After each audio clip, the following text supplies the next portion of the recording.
السلام علیکم ورحمۃ اللہ وبرکاتہ۔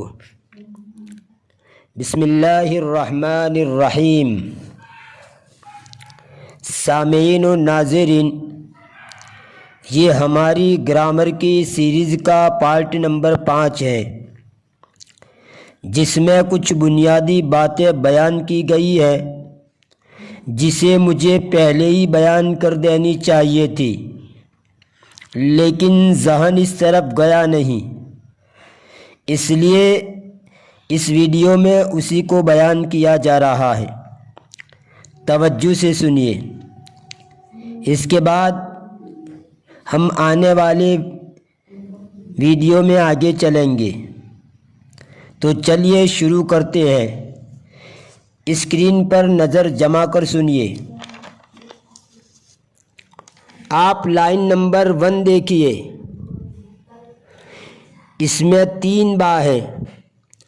پہلی با کے اوپر ایک چھوٹی سی ترچھی لائن بنی ہوئی ہے، دوسری با کے نیچے بھی ایک چھوٹی سی ترچھی لائن بنی ہوئی ہے، اور تیسرے با کے اوپر ایک چھوٹے واو کی شکل بنی ہوئی ہے۔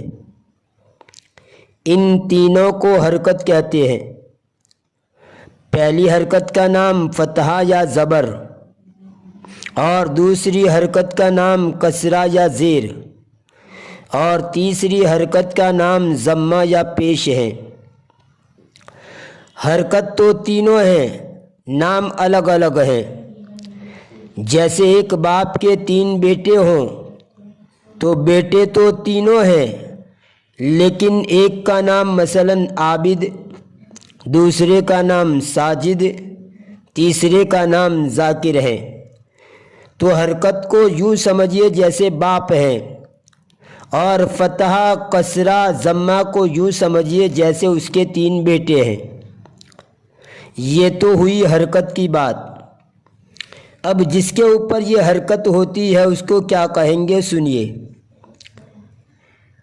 جس پر حرکت ہو، یہاں میں پر کہہ رہا ہوں، اوپر نہیں کہہ رہا ہوں، سمجھیے۔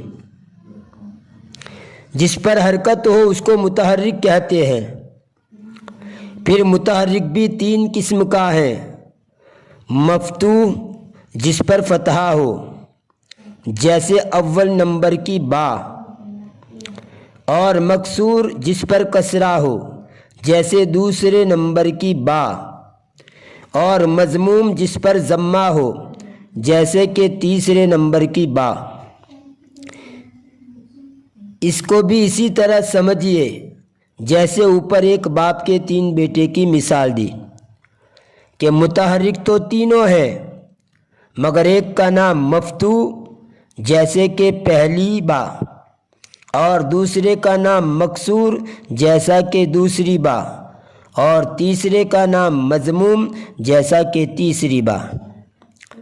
اب اگر ان تینوں حرکتوں کو ڈبل بنا دیا جائے، جیسے کہ لائن نمبر 2 میں آپ دیکھ رہے ہیں، تو اس کا نام تنوین ہو جاتا ہے، یعنی 2 حرکتیں مل کر ایک تنوین بنتی ہے۔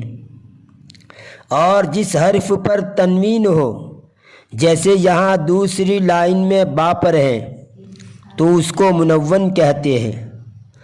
یہاں پر بھی وہی بات کہ ایک باپ کے 3 بیٹے، جیسے تنوین باپ کے درجے میں ہے، اور تینوں منون 3 بیٹوں کے درجے میں ہے۔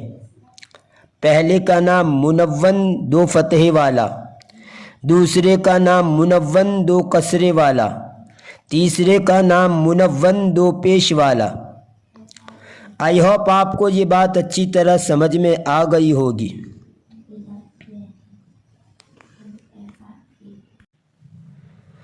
اب لائن نمبر 3 دیکھیے۔ لائن نمبر 3 میں 2 با ہیں۔ پہلی با کے اوپر ایک چھوٹے سے گول دائرے کی شکل ہے، اور کبھی یہ ایک چھوٹے سے چاند کی شکل کی طرح لکھا جاتا ہے، تو اس کو سکون یا جزم کہتے ہیں، جیسے یہاں پہلی با کے اوپر، اور جس پر ہے اس کو ساکن یا مجزوم کہتے ہیں، جیسے کہ یہاں پہلی با۔ اسی طرح لائن نمبر 3 کی دوسری با کے اوپر آپ جو شکل دیکھ رہے ہیں اس کو تشدید کہتے ہیں، اور جس پر ہے جیسے یہاں با پر تو اس کو مشدد کہتے ہیں۔ اب ان سب کو ایک نقشے سے سمجھیے جو 3 پیجز پر خلاصے کے طور پر پیش کیا گیا ہے، اور اس کو دماغ میں بٹھائیے۔ ایک اور بات کہ جس اسم پر الف لام یعنی ال آئے گا تو اس اسم کے آخر حرف پر تنوین نہیں آئے گی، کیونکہ الف لام اور تنوین کا اجتماع نہیں ہو سکتا۔ جہاں الف لام ہوگا وہاں تنوین نہیں آئے گی، اور جہاں تنوین ہوگی وہاں الف لام نہیں آئے گا۔ گویا ان دونوں میں آگ پانی کا تعلق ہے کہ آگ اور پانی کا جمع ہونا ناممکن ہے، اسی طرح ان دونوں کا جمع ہونا بھی ناممکن ہے۔ اس پیج پر اس کو ملاحظہ کیجیے۔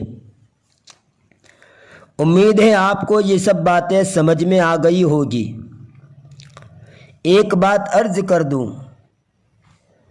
کہ اس گرامر کی سیریز کو سرسری طور پر مت دیکھیے، بلکہ اچھی طرح سننے کے بعد اس کو ذہن نشین کیجیے، ذہن میں بٹھائیے، تاکہ ہر آنے والی ویڈیو آپ اچھی طرح سمجھ پائیں۔